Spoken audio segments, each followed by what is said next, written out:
En una época de gran agitación política, surgió el sanguinario Anastasio Hernández, asesino privado de los caudillos conservadores de Nueva Segovia. A su paso dejó cabezas cortadas y cuerpos mutilados. Se le atribuyen más de 47 muertes.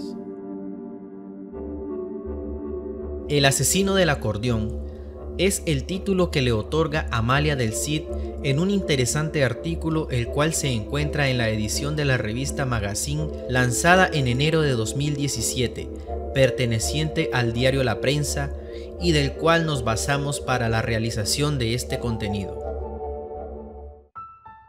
Un ser humano al que poco le importaban sus semejantes, un sanguinario, a lo mejor un monstruo o un demonio encarnado en un ser humano.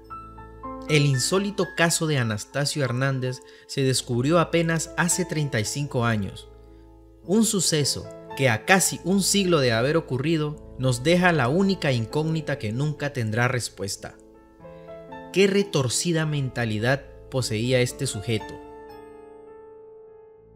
En una pequeña comunidad de Nueva Segovia, conocida como Mozonte, en algún mes del año 1879, nace Anastasio Hernández, hijo de don Miguel Hernández, un pequeño agricultor y ganadero. De su infancia y su juventud no se tienen datos precisos, pero se supo que era un ferviente seguidor de las ideologías del Partido Conservador de la época, dato que toma relevancia al darse a conocer los atroces crímenes que cometió mientras vivió. Por muchos años, la historia de este asesino pasó desapercibida, pues se encontraba en lo más profundo de los archivos nacionales de Estados Unidos. Pero es en 1988, cuando el historiador y escritor Michael Schroeder, quien en ese momento estaba realizando una investigación sobre la rebelión de Augusto César Sandino, por mera coincidencia se encontró con el caso de Anastasio. En el expediente se encontraban testimonios sobre las horribles atrocidades cometidas por hombres armados generalmente con machetes y encabezados por Anastasio. Dichos testimonios pertenecían a los campesinos que vivieron en esa época y que fueron testigos de la crueldad de Anastasio. Pero, a diferencia de otros asesinos seriales que realizan este tipo de crímenes por placer o por satisfacer alguna especie de deseo retorcido, Anastasio Hernández lo hacía por encargo, y todo apuntaba a que los culpables intelectuales eran las poderosas familias del Partido Conservador de Ocotal, que ordenaban y financiaban acabar con todos los campesinos liberales de la época. Evidentemente, la perversa historia de este sujeto gira en un entorno sociopolítico, tema que por razones irrelevantes omitiremos, centrándonos meramente en las acciones escalofriantes e increíbles que realizó bajo las órdenes de sus dirigentes. A Anastasio se le atribuyen más de 47 muertes sangrientas, pero se cree que fueron mucho más. A continuación, presentamos algunos datos recopilados sobre la escalofriante historia del asesino del acordeón. Primeramente y lo más elemental, ¿por qué Anastasio Hernández se llamaba el asesino del acordeón? Además de cargar su afilado machete, también solía cargar 3 guitarras y un acordeón. Este último lo usaba para entonar melodías en celebración al crimen que acababa de cometer. En otras palabras, bailaba ante los cadáveres tocando el acordeón. El martes 24 de mayo de 1927, en la madrugada que cobijaba a la comunidad de Mozonte, apareció Anastasio, recorriendo el Valle de los Arados y cortando a machetazos las cabezas de los hombres a quienes él consideraba enemigos. Un total de 6 hombres murieron a manos de Anastasio y de su banda de asesinos ese día. A uno de ellos lo ataron y le dispararon en el abdomen, luego lo arrastraron unos 40 metros de su casa, donde Anastasio dio la orden de decapitarlo. 2 de sus secuaces se encargaron de llevar a cabo la orden, mientras el propio Anastasio destrozó el cadáver a machetazos, a la vez que sus cómplices tocaban el acordeón en celebración al asesinato. Todo esto ocurriendo a la vista de los familiares de la víctima. De los testimonios más fuertes recopilados está el de doña Jerónima López, viuda de Eulogio Mejía, quien habitaba en el valle de El Zapote. Ella cuenta que por la tarde del 10 de septiembre de 1927, su esposo estaba sentado trabajando cuando apareció Anastasio y sus secuaces. Sin decir nada, se llevaron a don Eulogio, aproximadamente a unos 2 o 3 kilómetros de su casa, para propinarle 10 machetazos, causándole la muerte. Ese mismo día, Anastasio asesinó a otros 4 hombres, de los cuales solamente quedaron los pedazos. Fue imposible reunir sus cuerpos, cuenta doña Jerónima. Otro asesinato que se destaca por la crueldad con que fue cometido es el del hijo de don Celedonio Martínez. Al amanecer del día 13 de octubre de ese mismo año, 1927, Anastasio y sus cómplices lo sacaron de su casa para trasladarlo a un lugar conocido como La Montañita. Ahí lo mataron a machetazos, dejando los pedazos en el monte. Su padre no tuvo el valor de ir a recogerlos para darle cristiana sepultura. Algo que resulta muy impactante de saber es que Anastasio no poseía conciencia alguna, ni siquiera una pizca de consideración hacia sus propios padres, pues ellos estuvieron a punto de ser víctimas de este monstruoso ser. El propio padre de Anastasio cuenta que su hijo siempre había considerado quitarle la vida, pues en varias ocasiones afirmaba que no se retiraría de la comunidad sin antes llevarse la cabeza de su padre y la lengua de su madre. Los padres de Anastasio se llenaron tanto de temor al punto de vender todas sus propiedades para dedicarse a huir de su malévolo hijo. Como estos, hay muchos testimonios que describen con lujo de detalles la forma fría, cruel y malévola que tenía Anastasio para acabar con sus víctimas, siendo los más destacados estos que acabamos de conocer, pero que no demeritan a los demás casos encontrados en el extenso archivo del asesino del acordeón.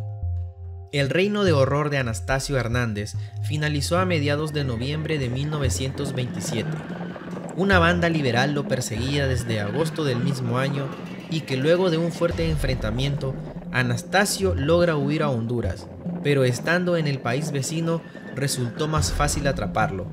Posteriormente a su captura, fue extraditado a Nicaragua, donde fue condenado a prisión de por vida en la Penitenciaría Nacional desde el 30 de abril de 1928 hasta más o menos el año 1930.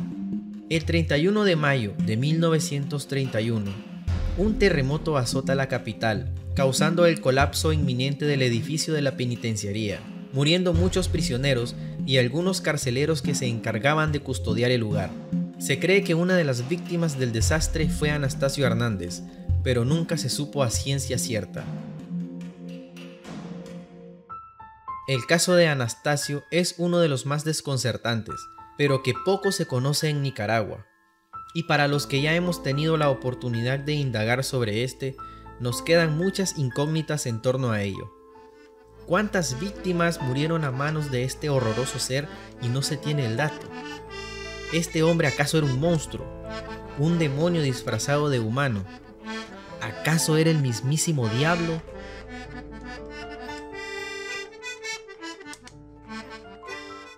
Oliverio Castañeda enamoró a la sociedad leonesa a inicios de los años 30. Un caballero, un farsante, un asesino. Un personaje real que inspiró una novela y se ha convertido en una leyenda popular a casi 100 años después de lo ocurrido.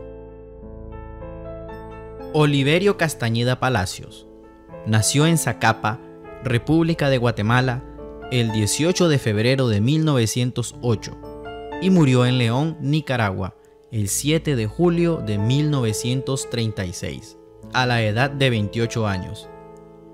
Oliverio Castañeda es el único asesino en serie que se ha registrado en la historia de Nicaragua. El joven Castañeda, de origen guatemalteco, incursiona en el país por razones de estudios e inicia su estadía en León, Nicaragua con su esposa Marta en 1931, ya que 2 años antes residió un tiempo en Managua por asuntos diplomáticos, porque pertenecía a la legación de Guatemala.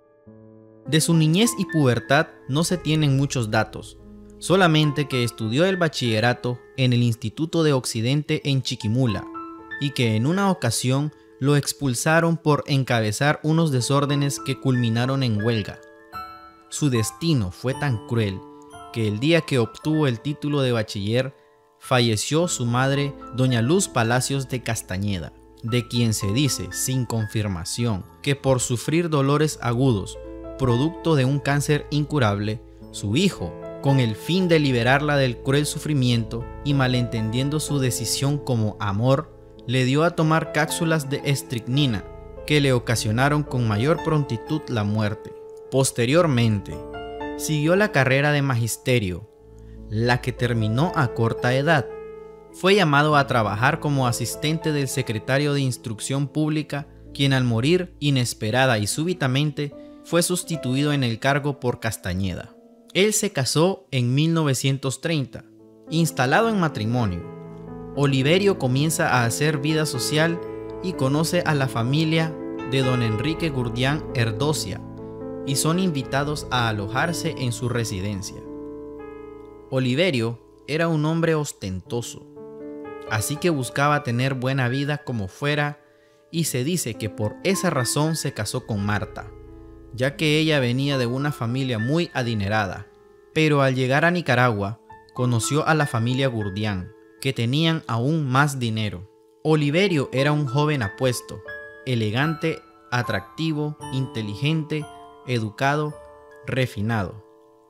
Era el sueño de toda mujer de la época, así que enamoradas no le hacían falta, y entre ellas estaban las mujeres de la familia Gurdián.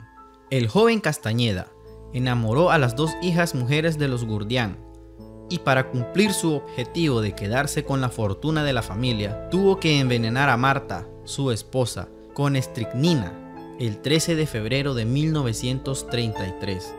Don Enrique Gurdián y su hija Marina Alicia Gurdián Castro, también víctimas de Oliverio, que al igual que su madre y esposa, fueron envenenados con estricnina.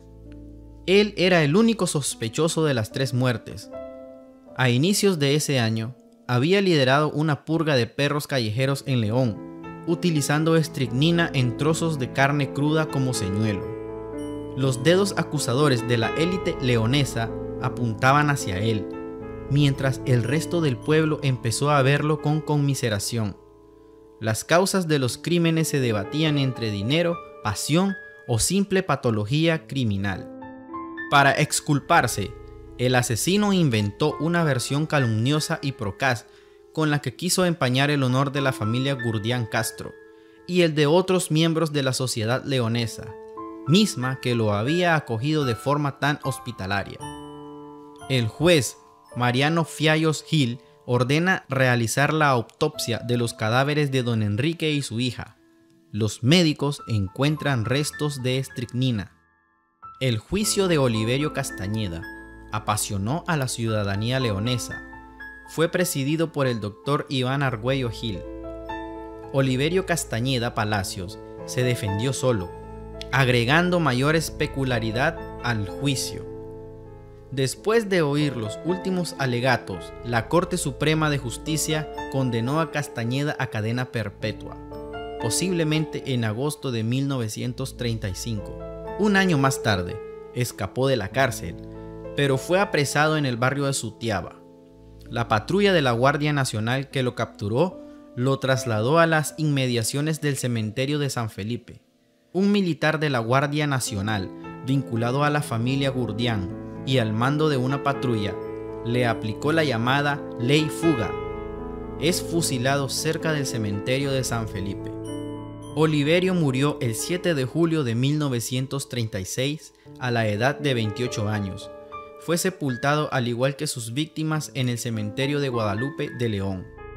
Al lado sureste del cementerio de Guadalupe, casi oculta, está una pequeña tumba en la que se lee el nombre de Oliverio Castañeda, con la fecha de su muerte y un versículo: Mía es la venganza. Hebreos 10:30. El caso ha continuado generando controversia y tratándose desde diferentes perspectivas según la clase social. Hay quienes aseguran que los restos de Castañeda ya no descansan en la tumba. Se cree que unos familiares se lo llevaron a Guatemala. es el caso más notable de la historia penal de Nicaragua. Su recuerdo está tan presente que ha dado origen a numerosas narraciones tanto históricas como literarias, como es el caso del escritor Sergio Ramírez Mercado, que inspirado en esta historia escribió la novela de nombre Castigo Divino, y que gracias a esta excelente novela, el suceso se convirtió en una leyenda popular que mezcla realidad y fantasía. Una anécdota que ha fascinado por más de 30 años a los lectores de Latinoamérica y Europa, donde se ha distribuido la obra. ¿Castañeda era culpable o inocente? No importa. El fantasma de Oliverio Castañeda pasea libre y con elegancia por las calles de León y en los recuerdos de quienes conocen su historia.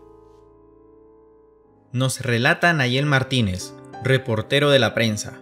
Era la mañana del domingo 24 de octubre del año 2004. Los opilotes y las aves de carroña anunciaban que a 30 metros del camino que conducía hacia San Francisco Libre había un cadáver. Un campesino que iba hacia su huerta fue el primero que vio la dantesca escena. Era el cuerpo de una mujer. Le faltaba la pierna izquierda, la cabeza, parte de sus genitales y estaba marcada con las letras XAX en su abdomen. Inmediatamente se dio aviso a las autoridades, quienes al llegar al lugar y presenciar el macabro hallazgo quedaron totalmente impresionados.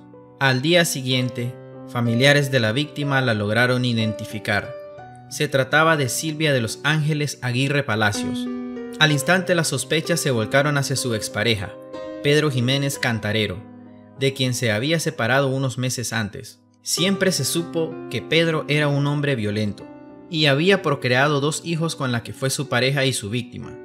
En ese entonces tenían 8 y 2 años. Una hermana de la víctima comentó a las autoridades que en una ocasión el sujeto intentó ahogarla en una pileta de un lavandero, pero al final se arrepintió, pues cuando estaba a punto de ahogarse, la sacó de la pileta. También comentó que en otra ocasión trató de apuñalarla frente a sus hijos, pero tampoco pudo, hasta que finalmente logró quitarle la vida y no conforme con eso, desmembrarla. Nayel Martínez continúa así el reportaje en la prensa. La policía hizo la cronología del caso. Jiménez se había contactado con Silvia porque quería regresar con ella. Aguirre salió el pasado 23 de octubre por la tarde a clases de computación, cerca de la Universidad Centroamericana. Estuvo departiendo con su pareja en un bar de Bello Horizonte. El sujeto la embriagó y discutieron, pero en ese momento se desconocía la razón.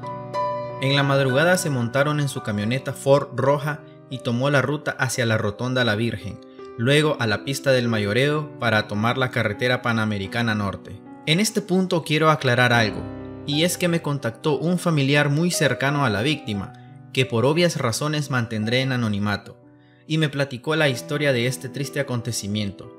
La información que él me brindó coincide con todo lo narrado en la prensa, pero lo que sí pude conocer de parte de esta persona que me contactó fue el motivo por el cual Jiménez discutió con Silvia.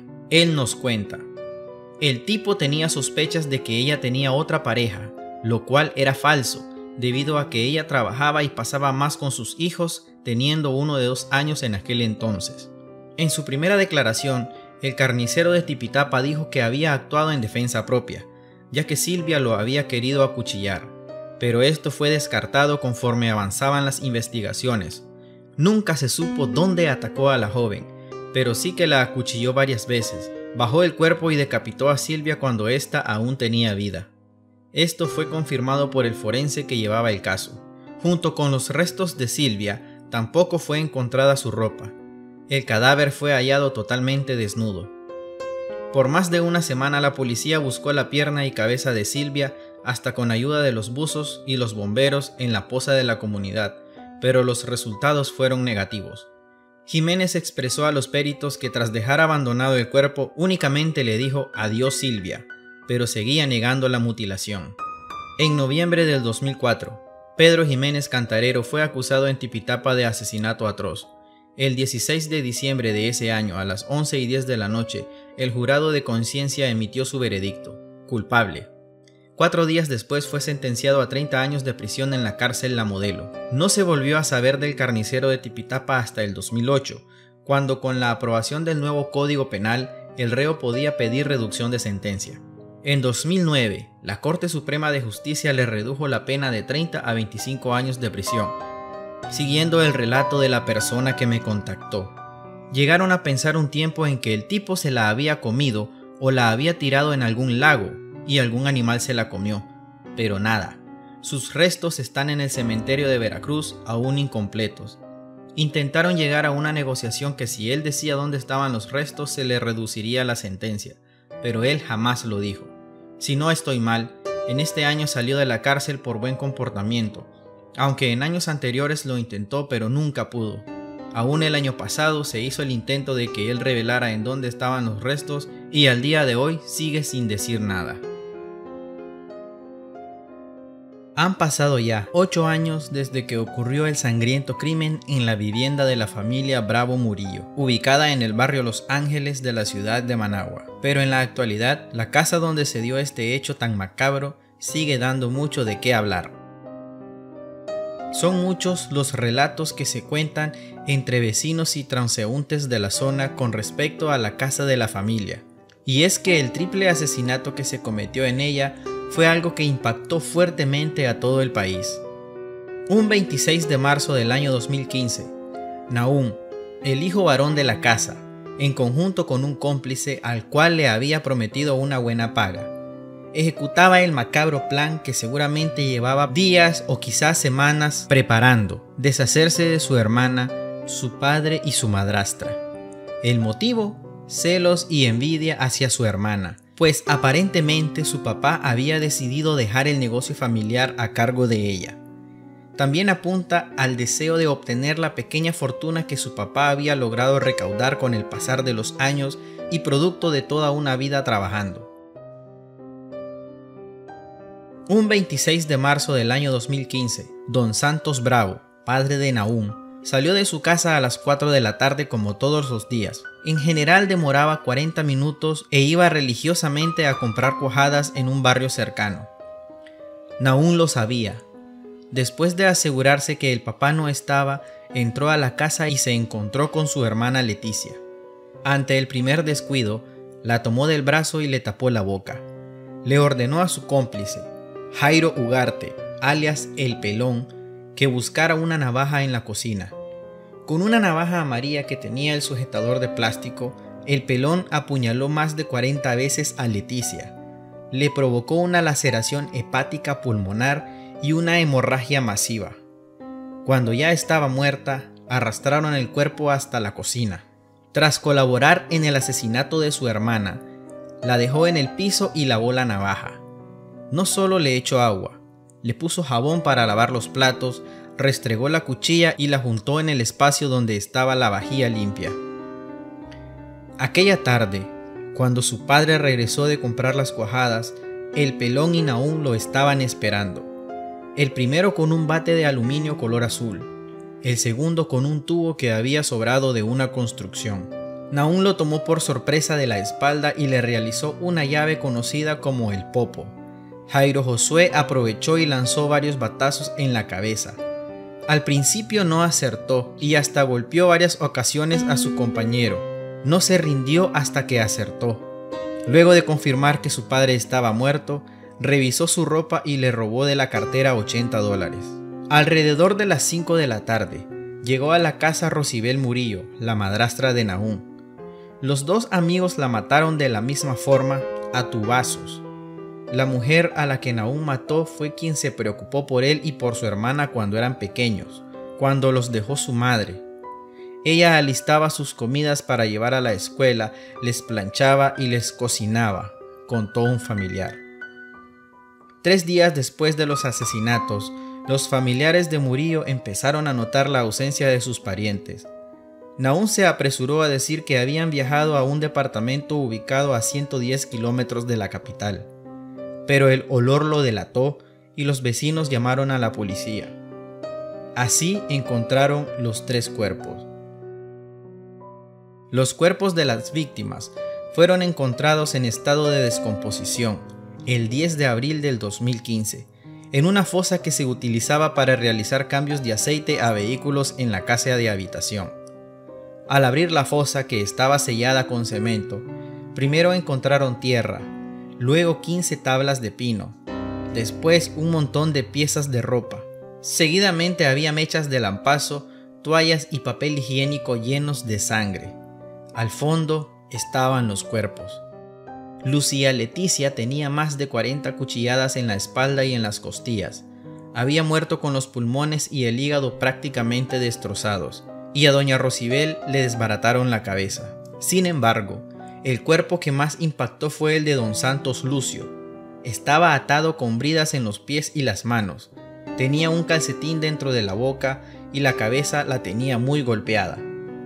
El dictamen determinó que el hombre tenía tierra en los pulmones, en la garganta y en las fosas nasales, lo que indica que cuando les echaron tierra a los cuerpos, don Santos todavía estaba vivo.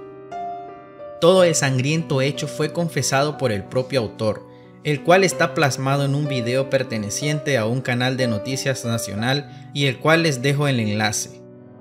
Hoy en día se dice que la casa es rentada de vez en cuando para bodega, pero nadie se atreve a alquilarla para vivir, ni mucho menos comprar la propiedad. Aparte de la mala sensación que recorre el cuerpo al pensar que dentro de ella se cometió un atroz crimen, cuentan los vecinos del local que por las noches se escuchan ruidos, lamentos y sonidos extraños, los cuales no se logra identificar qué o quién los provoca. Además de eso, hay muchos que aseguran que dentro de ella se ven manifestaciones muy extrañas, bultos, sombras, luces y otras cosas. Hay personas muy creyentes que afirman que al momento de cometer el crimen, Nahum fue poseído por el mismísimo demonio y que por lo tanto el lugar es una especie de morada para estos seres del inframundo.